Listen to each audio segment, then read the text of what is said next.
Hello students, how are you? Fine?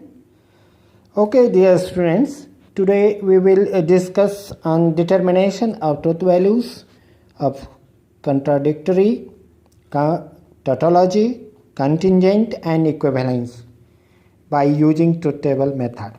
Dear students, आज का topic प्रारंभ करने के पूर्व इससे संबंधित कुछ महत्वपूर्ण बातों को जिसकी चर्चा हम लोग प्रीवियस क्लासेस में कर चुके हैं उसका रिवीजन आवश्यक है। डियर स्टूडेंट्स, हम किसी तर्कवाक्य का ट्रुथ वैल्यू अर्थात सत्यता मूल्य कैसे निर्धारित करते हैं? आप जानते हैं कि कोई भी प्रोपोजिशन या तो ट्रू होता है या फॉल्स होता है, आइदर इट इज़ ट्रू और फॉल्स। या तो सिंपल प्रोपोजिशन के सत्यता मूल्य के निर्धारण की बात हुई। यदि हम कंपाउंड प्रोपोजिशन जैसे कि पी डॉट क्यू के सत्यता मूल्य को निर्धारित करना चाहें तो हमको क्या करना होगा? डियर स्टूडेंट्स, इसके पहले हम लोगों ने प्रोपोजिशंस एंड आर्गुमेंट्स के लेक्चर फर्स्ट, सेकंड, थर्ड में इसके विषय में पर्याप्त रूप से बातें कर चुके हैं। वहाँ हम लोगों ने देखा है कि पी डॉट क्यू में पी के वैल्यू और क्यू के वैल्यू के आधार पर डॉट का वैल्यू पुटअप करते हैं और डॉट ट्रू तब होता है जब इसके सारे कंजक्ट ट्रू हों। इसी तरह पी वेज क्यू, वेज का वैल्यू कब ट्रू होता है, कब फॉल्स होता है? आप जानते हैं कि यह ट्रू तब होता है जब कम से कम एक कंजक्ट पी ट्रू हो या क्यू या दोनों। कोई कम से कम एक कंजक्ट अगर ट्रू है तो P wedge Q compound proposition true हो जाएगा। इसी तरह से पी इम्प्लाई क्यू का वैल्यू हम कैसे पुटअप करेंगे? आप जानते हैं कि इसका एक ही स्थिति है जब यह फॉल्स होता है, फर्स्ट कंजक्ट ट्रू हो और सेकंड कंजक्ट इम्प्लीकेशन का फॉल्स हो, यानी टी इम्प्लाई एफ ऐसी स्थिति हो तभी यह पी इम्प्लाई क्यू फॉल्स होता है, अन्यथा ट्रू होता है। इसी तरह से पी डॉट क्यू या पी डॉट टिल्डे पी या टिल्डे पी का वैल्यू हम निकाल लेते हैं। आप जानते हैं टिल्डे पी का वैल्यू हम कैसे निकालते हैं?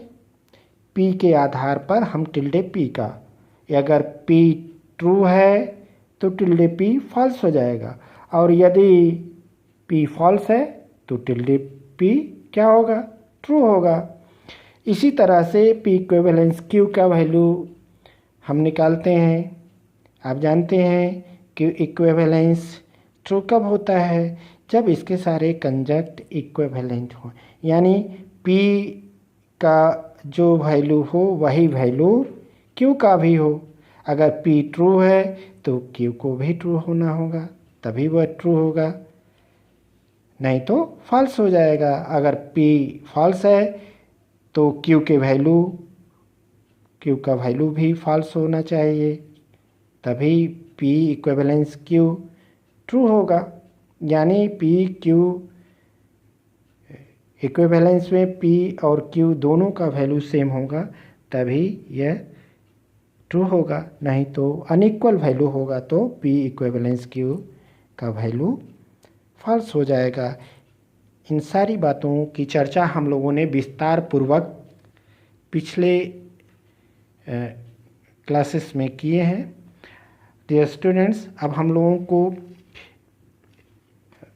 आज के topic contradiction, contingent, tautology, equivalence की चर्चा करनी चाहिए।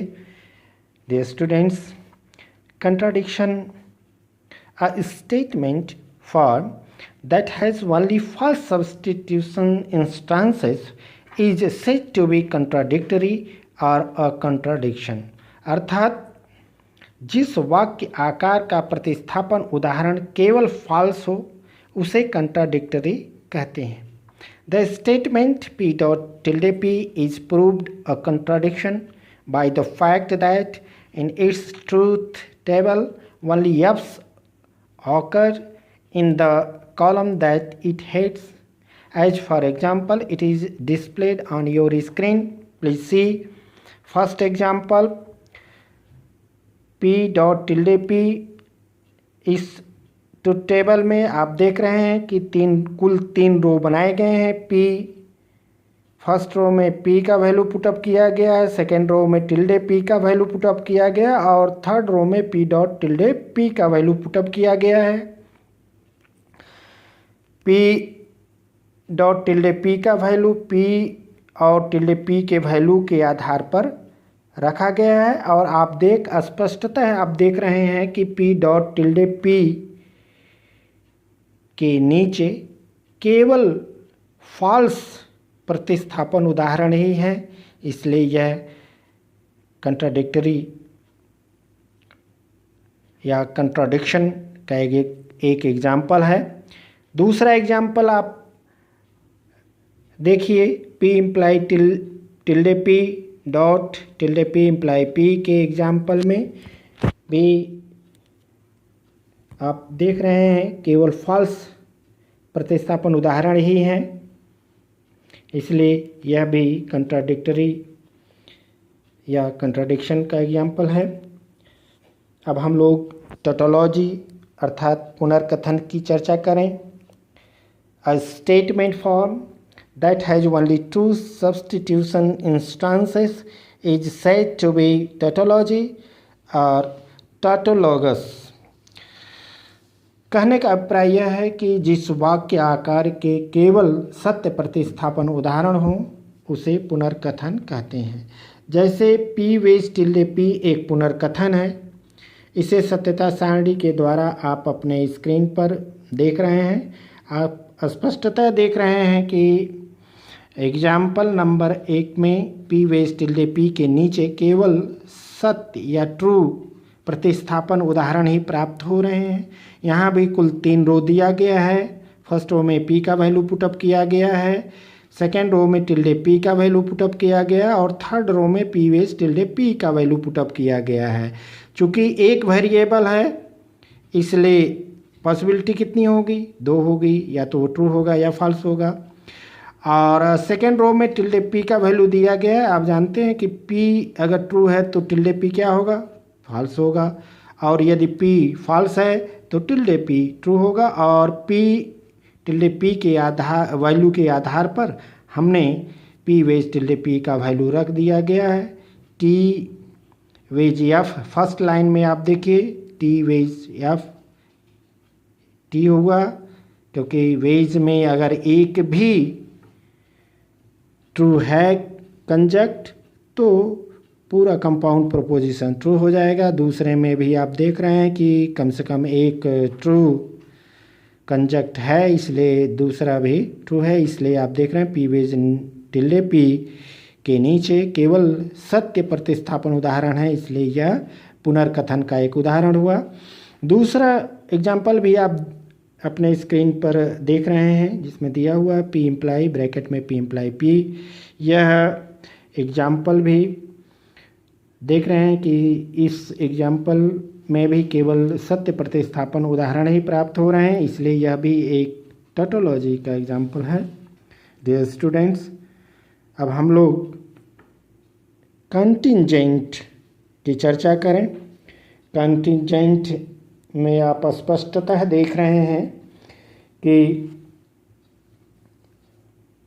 एग्जाम्पल इसमें भी 3 रो दिए गए हैं। फर्स्ट रो में p का वैल्यू दिया गया है, दूसरे रो में p का वैल्यू पुटअप किया गया है और थर्ड रो में p इम्प्लाई p का वैल्यू पुटअप किया गया है। p ट्रू है, p फॉल्स है। आप जानते हैं कि इम्प्लीकेशन में अगर ऐसी स्थिति आती है तो वह क्या होता है? फॉल्स हो जाता है, और बाकी किसी भी स्थिति में इम्प्लीकेशन ट्रू होता है। नीचे दूसरी लाइन देखिए, f इम्प्लाई t दिया है, यहाँ p इम्प्लाई p ट्रू है। इसी तरह से इसके दूसरे एग्जाम्पल को आप देखिए। इसमें 2 वेरिएबल हैं, तो 2 वेरिएबल हैं तो कितनी पॉसिबिलिटी होंगी?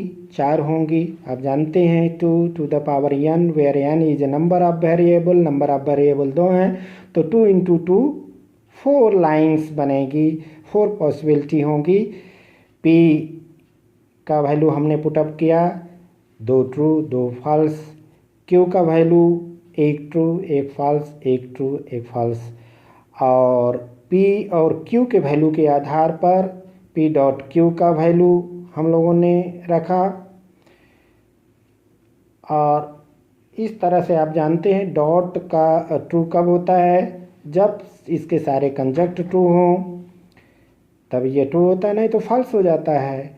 इम्प्लीकेशन कब ट्रू होता है, कब फॉल्स होता है? आप जानते हैं कि जब फर्स्ट कंजक्ट इम्प्लीकेशन का ट्रू हो और सेकंड कंजक्ट फॉल्स हो तो ये फॉल्स होता है, नहीं तो ट्रू हो जाता है। वेज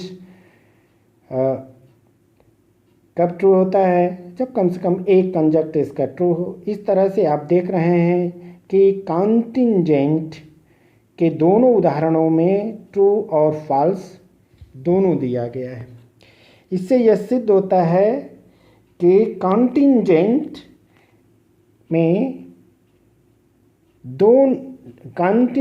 में केवल ट्रू या केवल फॉल्स प्रतिस्थापन उदाहरण नहीं प्राप्त होते, इसमें ट्रू और फॉल्स दोनों प्रतिस्थापन उदाहरण प्राप्त होते हैं। Dear students, any statement or statement form that is neither tautology nor contradiction is said to be contingent।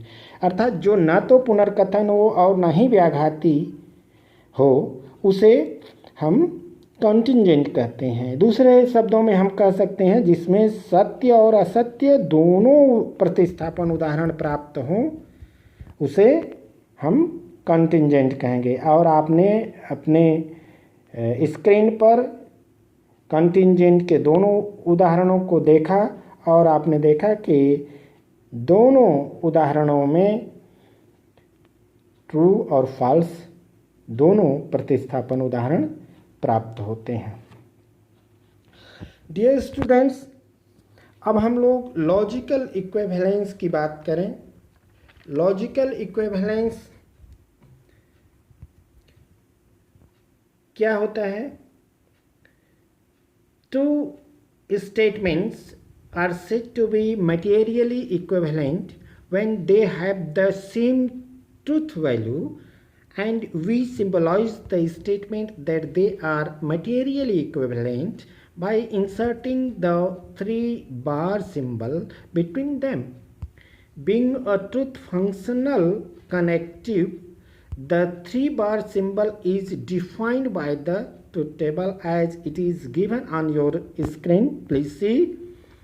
एक एग्जाम्पल आपके स्क्रीन पर दिया गया है, आप देख रहे हैं। इस एग्जाम्पल में आप देख रहे हैं कि कुल 8 रो बनाए गए हैं। फर्स्ट रो में p का वैल्यू पुटअप किया गया, सेकेंड रो में q का वैल्यू पुटअप किया गया है।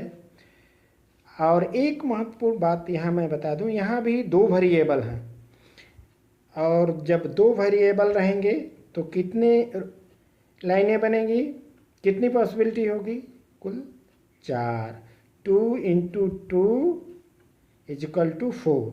आप जानते हैं formula 2 to the power n, where n is a number of variable. Number of variable 2 है तो कितनी पॉसिबिलिटी हुई? 4। अब 2 वेरिएबल है p और q, ये ध्यान में आप रखिए। इसी तरह से अगर 3 है तो कितना बनेगी? 8 पॉसिबिलिटी हो जाएगी, 8 लाइनें बनेंगी। यहाँ इस एग्जाम्पल में 2 वेरिएबल है p और q, इसलिए यहाँ 4 लाइनें बनाई गई हैं। p का वैल्यू, पहला रो देखिए, p का वैल्यू जहाँ पुटअप किया गया है 2 ट्रू 2 फॉल्स। सेकेंड रो में q का वैल्यू पुटअप किया गया है 1 ट्रू 1 फॉल्स, 1 ट्रू 1 फॉल्स। और थर्ड रो में p डॉट q का वैल्यू पुटअप किया गया है। p डॉट q का वैल्यू p और q के वैल्यू के आधार पर पुटअप किया गया। और आप जानते हैं डॉट ट्रू कब होता है? जब इसके सारे प्रतिस्थापन उदाहरण सारे कंजक्ट ट्रू हों तब ये ट्रू होता है, नहीं तो फॉल्स हो जाता है। और फोर्थ रो में हमने पी डॉट क्यू के वैल्यू के आधार पर पी डॉट क्यू का होल निगेशन का वैल्यू पुटअप हमने किया है। अब जानते हैं पी डॉट क्यू अगर ट्रू है तो पी डॉट क्यू का होल निगेशन क्या होगा, फॉल्स होगा। और यदि पी डॉट क्यू फॉल्स है तो पी डॉट क्यू का होल निगेशन क्या होगा, ट्रू होगा।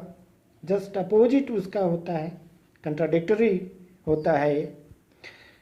अब हम देखते हैं कि जो फिफ्थ रो है टिल्डे पी, इसका वैल्यू हम लोगों ने पी के वैल्यू के आधार पर टिल्डे पी का वैल्यू पुटअप कर दिया है। पी अगर ट्रू है तो टिल्डे पी क्या होगा, फॉल्स होगा। अगर पी फॉल्स है तो टिल्डे पी ट्रू होगा।